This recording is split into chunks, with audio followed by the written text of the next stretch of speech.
Salut les confinés, c'est Merej, et ce soir, je vous propose de prendre votre cerveau, de le poser sur la table de nuit, d'oublier un peu que vous êtes cinéphile et exigeant, et de juste vous laisser porter par le parfum des années 90, voilà, le parfum du buddy movie, le parfum du film d'action un peu, voilà, décérébré, avec des arrière-goûts de Michael Bay, des arrière-goûts de Paul Greengrass, des arrière-goûts de Tony Scott, voilà. On est dans un truc un peu chatoyant, hein, voilà, des couleurs un petit peu comme ça, saturées, hein, des contre-plongées, voilà, un montage assez dynamique, les gens passent par les fenêtres, il y a des voitures de sport vert fluo qui font en général des saltos, pas ici, mais bon, il y a quand même une voiture vert fluo. En général, il y a une grosse star, ce qui est le cas ici, en la personne de Mark Wahlberg. Mark Wahlberg, qui a une carrière un petit peu en dents de scie, et qui a déjà tourné avec le réalisateur 5 fois, hein, le réalisateur qui est Peter Berg, hein, qui est un réalisateur sympathique, sans plus, et un acteur que j'aime bien, mais il avait quand même réalisé un excellent film dans les années 90, Very Bad Thing, et si vous n'avez pas vu ce film, franchement, je vous conseille de le voir, parce que c'est vraiment un petit bijou de comédie, humour noir, voilà, un peu dans le genre petit meurtre entre amis, mais à l'américaine. Alors Neil H. Moritz a produit le film. En général, il produit que des films en plastique, des films vraiment très douteux, comme Torque par exemple ou Triple X.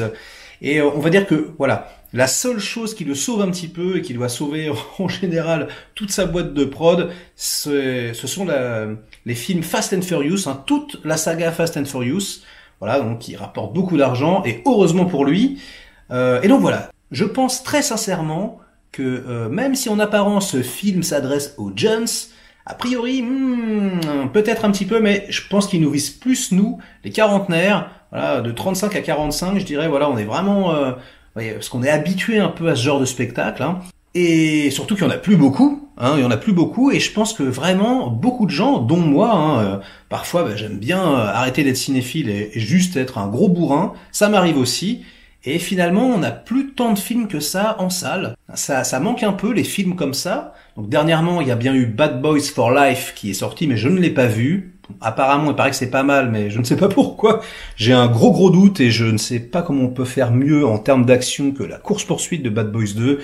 Et puis bon, Bad Boys sans Michael Bay, hein, j'ai envie de dire, c'est comme un peu aller à Dieppe sans voir la mer. Ah, je suis poète ce soir. Alors le film est une comédie d'action sympathique. Là, ça réinvente pas du tout la roue, mais comme je vous le disais, il y a une petite saveur des années 90 qui fait plaisir. Voilà, c'est plutôt très bien emballé. La photo est pas mal, chatoyante, un petit peu ce qu'on a l'habitude de voir donc dans les films de Tony Scott ou les films de Michael Bay, mais avec moins d'effets, c'est moins découpé. Hein, il y a moins de plans, bon, il y a moins d'argent forcément. D'ailleurs, je n'ai pas du tout réussi à trouver le budget du film. Dans les commentaires, si vous le trouvez, ça m'intéresse.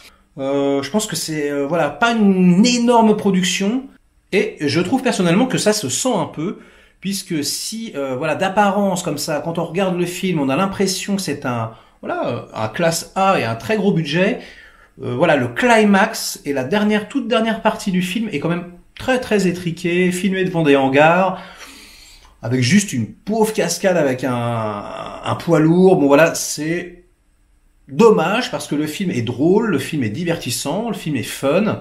Alors c'est incroyable parce que c'est écrit par Brian Helgeland, qui est un réalisateur et un scénariste extrêmement talentueux. Hein. On lui doit notamment les scénarios de Mystic River, de LA Confidential. Ah tiens, encore un film avec Confidential dedans. On lui doit le scénario et la réalisation de Payback, par exemple.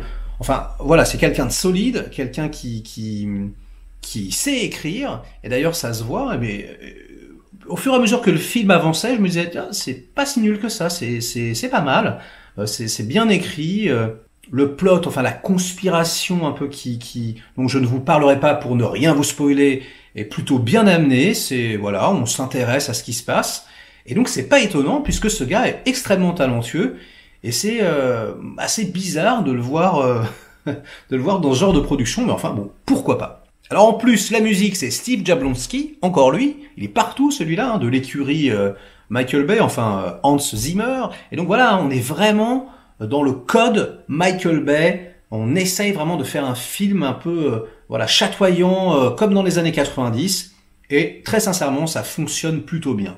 Alors j'ai trouvé que le film faisait également penser à Nice Guys, écrit par Shane Black et réalisé par Shane Black, qui était excellent. Vraiment, j'ai trouvé ça génial parce qu'on était toujours surpris. À chaque fois, on pensait qu'il allait se passer quelque chose, et en fait, il se passait pas du tout ce qu'on pensait qu'il allait se passer. Et là, c'est un petit peu pareil. Wahlberg, qui a priori joue les gros bras, il s'en prend plein la gueule pendant tout le film. L'espèce de colosse là, Winston Duke, donc qui est excellent, imposant. Assez drôle. Alors j'avais l'impression de jamais l'avoir vu et j'étais assez surpris, mais en fait on l'a déjà vu. Il jouait dans Black Panther, M'Baku, il me semble, et puis aussi dans Us. Voilà. Et donc le duo fonctionne assez bien, même si j'ai quand même l'impression qu'on a coupé un petit peu sa performance. Je sais pas, je le sens comme ça, et qu'on a plus qu'on a plus mis la caméra sur Mark Wahlberg. Et finalement, c'est quand même un petit peu déséquilibré. Il y a quand même Mark Wahlberg ici et puis Winston Duke ici. Voilà, c'est un petit défaut. Mais franchement, en dehors de ça, c'est très sympa, surtout dans cette période de confinement où on n'a rien à regarder et il n'y a pas de nouveautés. On peut pas aller au cinéma. Donc voilà, on a un peu l'impression d'être au cinéma. On a un peu l'impression d'être dans les années 90. Donc prenez un peu de popcorn, un coca. Je l'ai déjà dit, mais posez votre cerveau. Et très franchement, on passe un moment agréable. Voilà, c'est juste le climax. Il y en a pas vraiment, voilà, qui est un peu décevant. Le soufflet retombe un petit peu. Mais bon, très franchement, c'est divertissant. Et si vous aimez les comédies d'action et les films d'action en général, vous allez passer un bon moment. Alors Mark Wahlberg livre une prestation, j'ai envie de dire quelconque pour lui, comme d'habitude. Pourquoi quelconque ? Parce que ce petit fanfaron, quand même, il est capable de faire des étincelles. Je vous rappelle que c'est quand même lui qui jouait Dirk Diggler dans l'immense, que dis-je, mais le prodigieux Boogie Nights, un film de Paul Thomas Anderson, son deuxième film sur l'univers du porno, qui est un chef-d'œuvre, qui est filmé, alors une copie collée de Scorsese. On a l'impression que c'est Scorsese qui a réalisé le film, c'est incroyable. Et ce film est absolument dingue, incroyable, phénoménal. Allez tout de suite vous jeter sur Boogie Nights si vous ne l'avez jamais vu. C'est exceptionnel. C'est le meilleur rôle de Mark Wahlberg. Et pourtant, Mark Wahlberg, qui est très très chrétien dans la vie, eh bien maintenant a honte de ce film et ne veut même plus en entendre parler. Alors que j'ai envie de dire, mec, c'est quand même ton meilleur film. Et ensuite, il y avait ce film de Kirk Kong. Comment ça s'appelait? The Big Hit, je crois. Oui, c'est ça. Qui pompait les gunfights de John Woo, etc. C'était complètement décérébré avec John Leguizamo, il me semble. Ça fait des années que je l'ai pas vu. Si ça se trouve, c'est complètement nul, mais ça m'étonnerait parce que Kirk Kong est un excellent réalisateur. Il avait également tourné dans Les Rois du désert, qui est un film absolument dingue de David O. Russell avec excellent réalisateur, avec également Ice Cube et George Clooney. Pour moi, Mark Wahlberg est souvent capable de faire des étincelles. En plus, il est très imposant physiquement. Quand il décide de vraiment jouer la comédie, de faire le comédien oscarisable, comme dans The Fighter par exemple, il peut être tout à fait excellent. Mais bon, voilà, il a un choix de carrière un peu comme ça, de films d'action, de série B. Et puis Peter Berg, c'est son grand ami. Ça fait 5 films qu'ils font ensemble. On ne sait pas jusqu'où ils vont s'arrêter. Mais en tout cas, ça ne m'étonne pas que ce film soit 10e dans les influences Netflix, puisque je pense qu'il parlera à beaucoup de monde. C'est vraiment très facilement vendable. Ah oui, et j'oubliais, Peter Berg est aussi responsable d'un excellent film que j'avais adoré à l'époque et qui m'avait fait découvrir The Rock. Ça s'appelle The Rundown, Welcome to the Jungle en français, je crois. À ne pas confondre avec le film avec Jean-Claude Van Damme, qui est très drôle, d'ailleurs une comédie complètement débile. Et c'est un film avec de l'action, un film d'aventure, complètement décomplexé, avec du kung-fu, des chorégraphies excellentes. Et on retrouve dans ce film Ernie, le Chevalier Lumière. Aïe, aïe, aïe. Sauf que là, il est grand, il a grandi, et il dégomme The Rock. Mais alors, c'est excellent, franchement. Il faut absolument que vous voyez ce film. C'est très très fun, très drôle, hyper bien shooté, divertissant. Enfin voilà, toujours dans la catégorie on pose son cerveau sur la table. Et je n'ai pas grand-chose d'autre à dire. Je pense que je vous ai tout dit. La chronique sera peut-être un peu courte, mais bon, on s'en fout. Je reviendrai très vite pour parler d'un film un petit peu plus intéressant.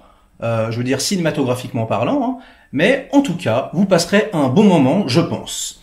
Merci de continuer à me suivre, merci pour tous les retours que j'ai sur Twitter, ça fait vraiment chaud au cœur, les commentaires, voilà, les discussions qu'on a pu engager, c'est excellent, moi je découvre tout ça, donc ça me fait vraiment plaisir.